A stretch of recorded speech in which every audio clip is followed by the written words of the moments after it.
Sir Isaac Newton literally invented calculus. He mapped the laws of the universe. He was objectively one of the smartest humans to ever exist.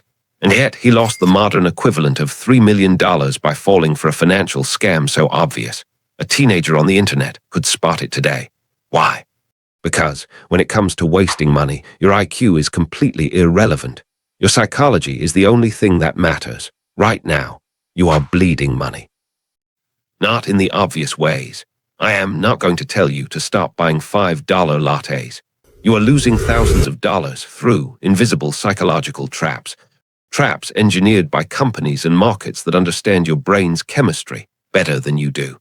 If you do not understand how these traps work, your bank account is always going to feel empty, no matter how much you earn. Here is exactly how they are tricking you. Let's go back to the 1600s in the Netherlands.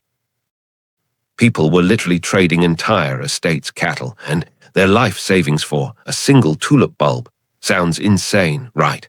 You are probably thinking I would never be that stupid. But skip forward 400 years. People took out second Ps. The psychology is completely identical. It is a behavioral economics concept called the greater fool theory. You do not buy the asset because it has actual fundamental value. You buy it because your brain is hijacked by FOMO. You convince yourself that someone dumber than you, a greater fool, will pay you double for it tomorrow, until the bubble pops and you look in the mirror and realize you are the final fool.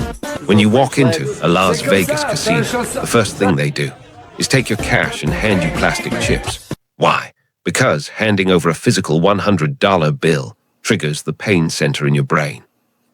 Tossing a colorful piece of plastic onto a table does not.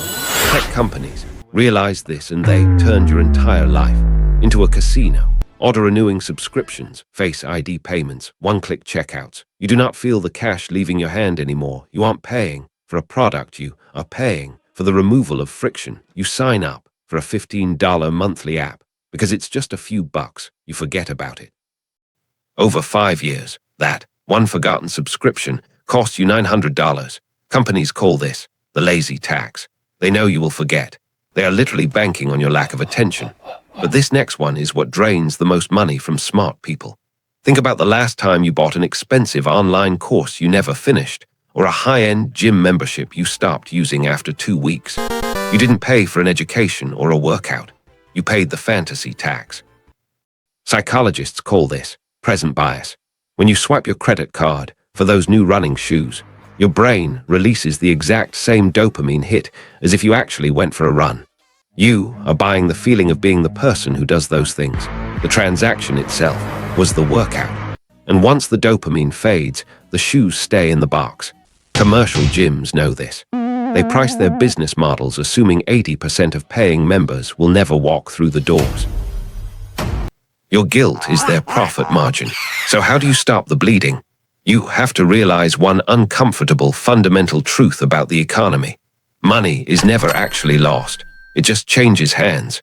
Every time you fall for the FOMO of the next big bubble, every time you ignore a frictionless subscription, every time you pay the fantasy tax to feel productive, your money doesn't disappear. It is quietly, permanently transferred from someone who is distracted to someone who is paying attention.